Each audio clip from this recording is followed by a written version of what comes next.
நீங்கள்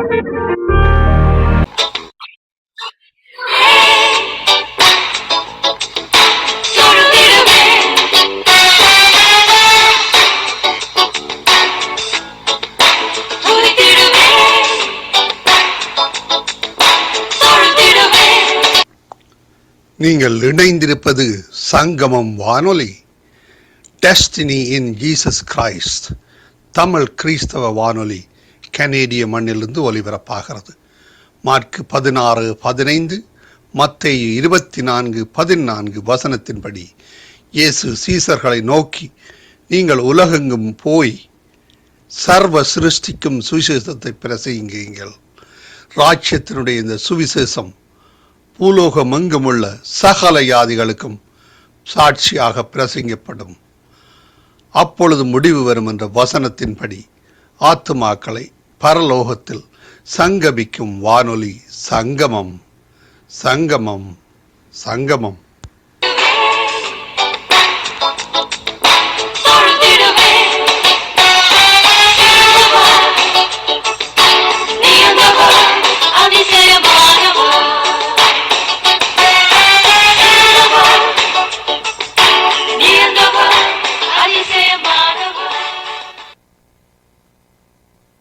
எண்ணாகமம் 19ஆம் அதிகாரம்.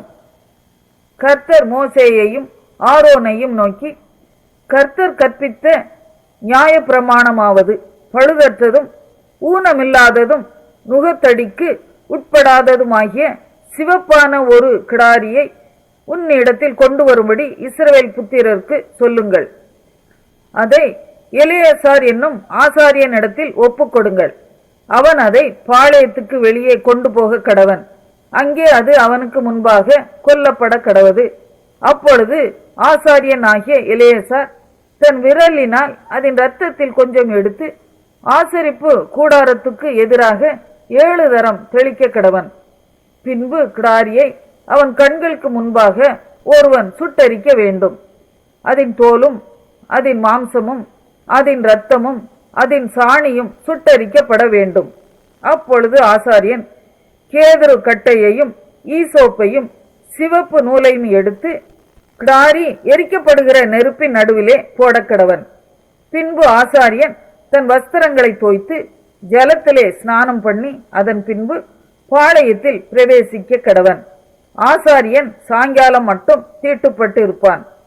அதை சுட்டரித்தவனும் தன் வஸ்திரங்களை ஜலத்தில் தோய்த்து ஜலத்திலே ஸ்நானம் பண்ணி சாயங்காலம் மட்டும் தீட்டுப்பட்டு இருப்பான்.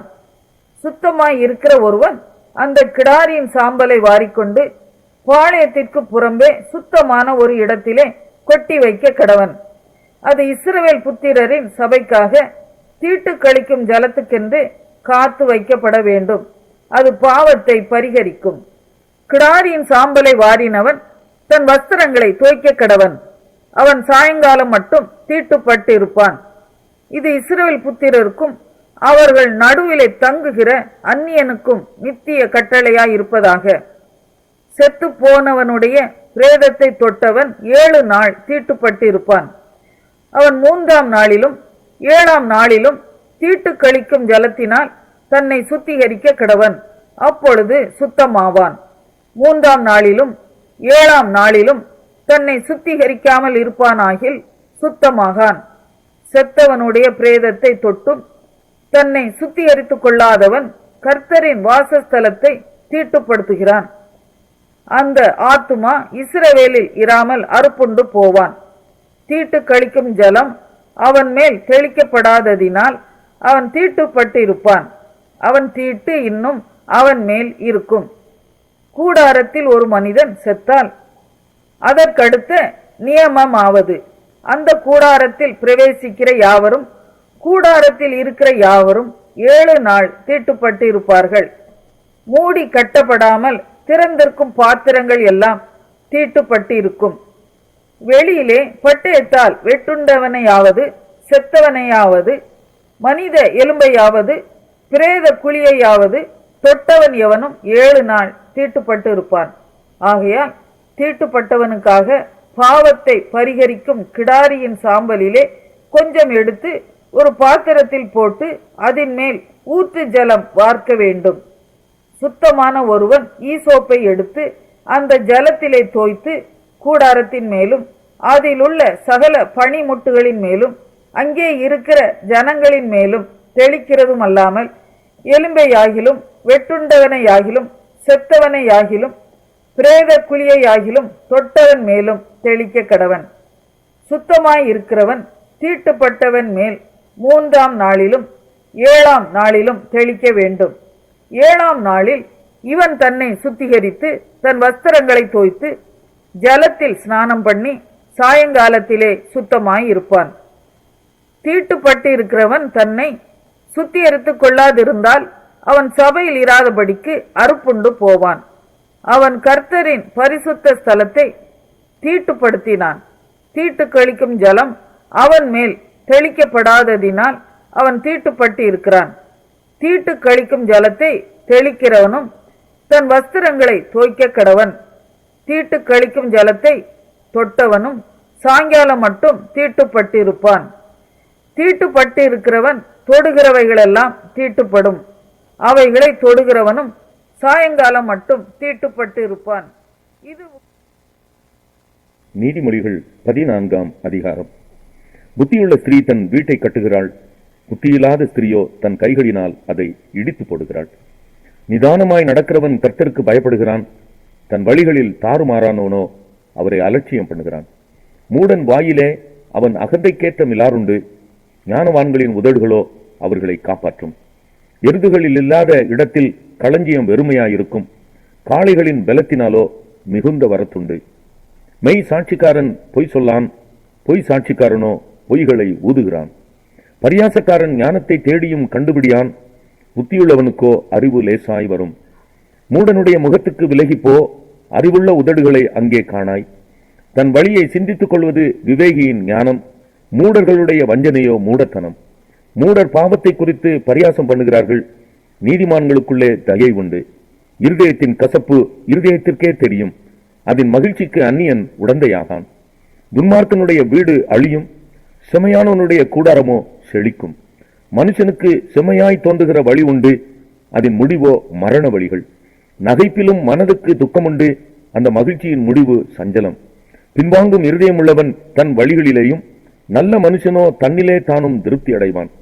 பேதையானவன் எந்த வார்த்தையை நம்புவான், விவேகியோ தன் நடையின் மேல் கவனமாயிருக்கிறான். ஞானமுள்ளவன் பயந்து தீமைக்கு விலகுகிறான், மதியினனோ மூர்க்கம் கொண்டு துணிகரமாயிருக்கிறான். முற்கோவி மதிகேட்டை செய்வான், துர்சிந்தனைக்காரன் வெறுக்கப்படுவான். பேதையர் புத்தியனத்தை சுதந்தரிக்கிறார்கள், விவேகிகளோ அறிவினால் முடிசூட்டப்படுகிறார்கள். தீயோர் நல்லோருக்கு முன்பாகவும் துன்மார்க்கர் நீதிமான்களுடைய வாசற்படிகளிலும் குனிவதுண்டு.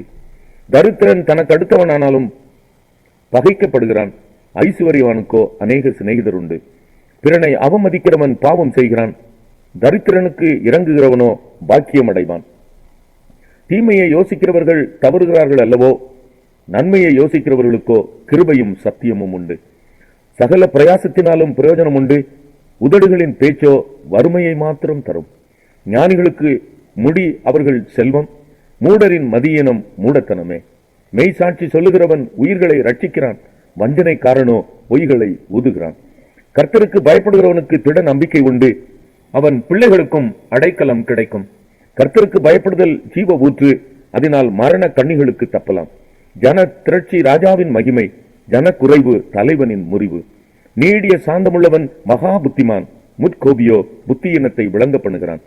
சொஸ்த மனம் உடலுக்கு ஜீவன், பொறாமையோ எலும்புருக்கி.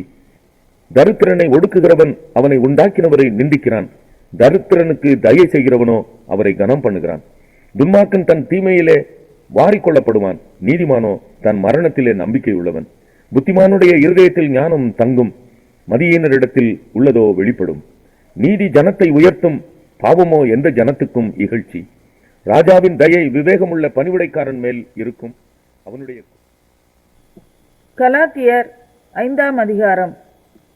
ஆனபடியினாலே நீங்கள் மறுபடியும் அடிமைத்தனத்தின் முகத்துக்குட்படாமல் கிறிஸ்து நமக்கு உண்டாக்கின சுயாதீன நிலைமையிலே நிலை கொண்டிருங்கள். இதோ நீங்கள் விருத்த சேதனம் பண்ணிக்கொண்டால் கிறிஸ்துவினால் உங்களுக்கு ஒரு பிரயோஜனமும் இராது என்று பவுலாகிய நான் உங்களுக்கு சொல்லுகிறேன். மேலும் விருத்த சேதனம் பண்ணிக்கொள்ளுகிற எந்த மனுஷனும் நியாயப்பிரமாணம் முழுவதையும் நிறைவேற்ற கடனாளியாய் இருக்கிறான் என்று மறுபடியும் அப்படிப்பட்டவனுக்கு சாட்சியாக சொல்லுகிறேன். நியாயப்பிரமாணத்தினால் நீதிமான்களாக விரும்புகிற நீங்கள் யாவரும் கிறிஸ்துவை விட்டு பிரிந்து கிருபை நின்று விழுந்தீர்கள். நாங்களோ நீதி கிடைக்கும் என்று ஆவியை கொண்டு விசுவாசத்தினால் நம்பிக்கையோடே காத்திருக்கிறோம். கிறிஸ்து இயேசுவினிடத்தில் விருத்த சேதனமும் விருத்த சேதனம் இல்லாமையும் ஒன்றுக்கும் உதவாது.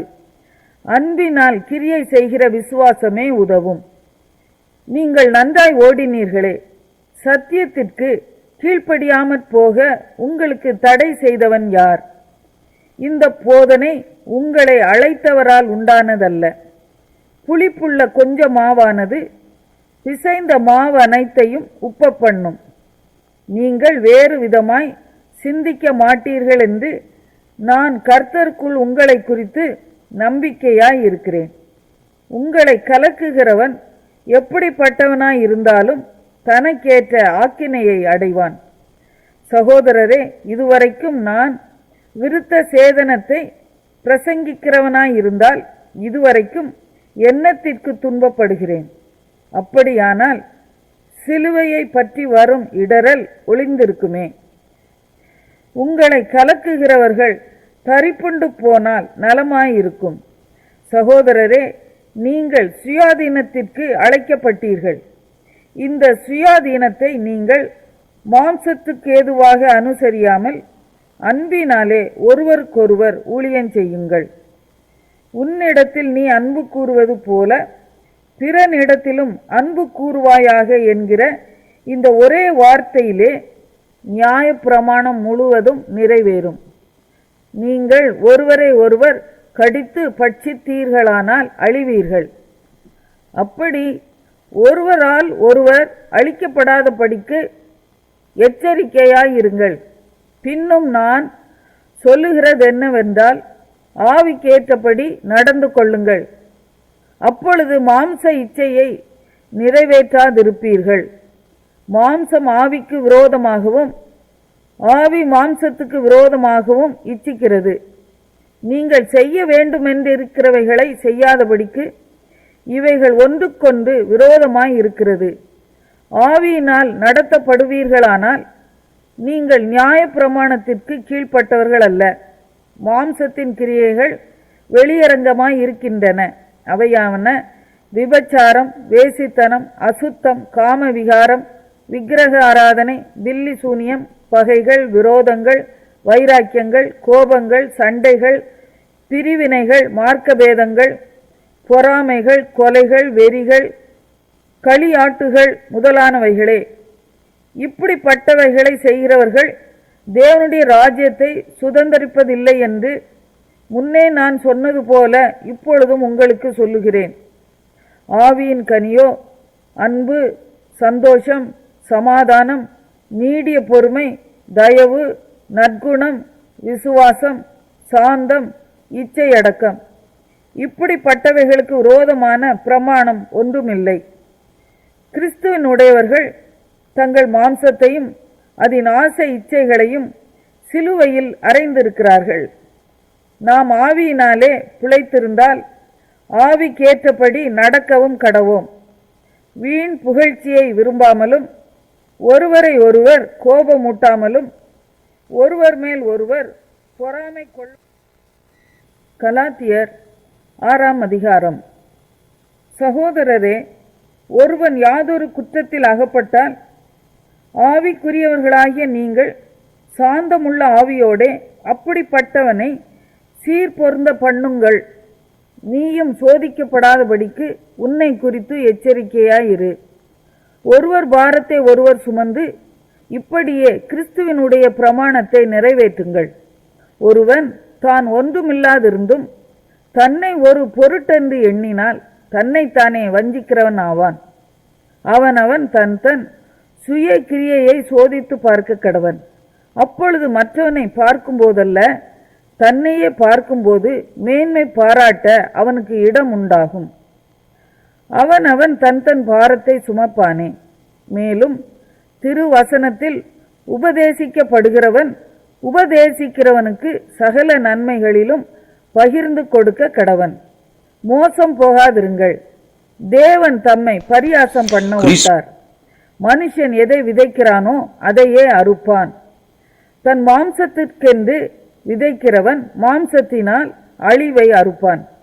ஆவிக்கென்று விதைக்கிறவன் ஆவியினாலே நித்திய ஜீவனை அறுப்பான். நன்மை செய்கிறதில் சோர்ந்து போகாமல் இருப்போமாக. நாம் தளர்ந்து போகாதிருந்தால் ஏற்ற காலத்தில் அறுப்போம். ஆகையால் நமக்கு கிடைக்கும் சமயத்துக்கு தக்கதாக யாவருக்கும், விசேஷமாக விசுவாச குடும்பத்தார்களுக்கும் நன்மை செய்ய கடவோம். என் கையெழுத்தாய் எவ்வளவு எழுதினேன் என்று பாருங்கள். மாம்சத்தின்படி நல் வேஷமாய் காணப்பட விரும்புகிறவர்கள் எவர்களோ அவர்கள் தாங்கள் கிறிஸ்துவினுடைய சிலுவை நிமித்தம் துன்பப்படாத படிக்கே உங்களை விருத்த சேதனம் பண்ணிக்கொள்ள கட்டாயம் பண்ணுகிறார்கள். விருத்த சேதனம் அடைந்திருக்கிற அவர்களும் நியாய பிரமாணத்தை கை கொள்ளாமல் இருக்கிறார்கள். அப்படி இருந்தும் அவர்கள் உங்கள் மாம்சத்தை குறித்து மேன்மை பாராட்டும்படிக்கு நீங்கள் விருத்த சேதனம் பண்ணிக்கொள்ள வேண்டும் என்று விரும்புகிறார்கள். நானோ நம்முடைய கர்த்தராகிய இயேசு கிறிஸ்துவின் சிலுவையை குறித்தே அல்லாமல் வேறொன்றையும் குறித்து மேன்மை பாராட்டாதிருப்பேனாக. அவரால் உலகம் எனக்கு சிலுவையில் அறையுண்டிருக்கிறது. நானும் உலகத்திற்கு சிலுவையில் அறையுண்டிருக்கிறேன். கிறிஸ்து இயேசுவுக்குள் விருத்த சேதனமும் ஒன்றுமில்லை, விருத்த சேதனம் இல்லாமையும் ஒன்றுமில்லை. புது சிருஷ்டியே காரியம்.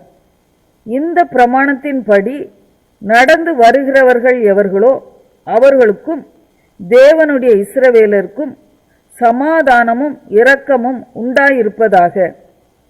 இனிமேல் ஒருவனும் எனக்கு வருத்தம் உண்டாக்காதிருப்பானாக. கர்த்தராகிய இயேசுனுடைய அச்சடையாளங்களை நான் என் சரீரத்திலே தரித்து கொண்டிருக்கிறேன். சகோதரரே, நம்முடைய கர்த்தராகிய இயேசு கிறிஸ்துவின் கிருபை உங்கள் ஆவியுடனே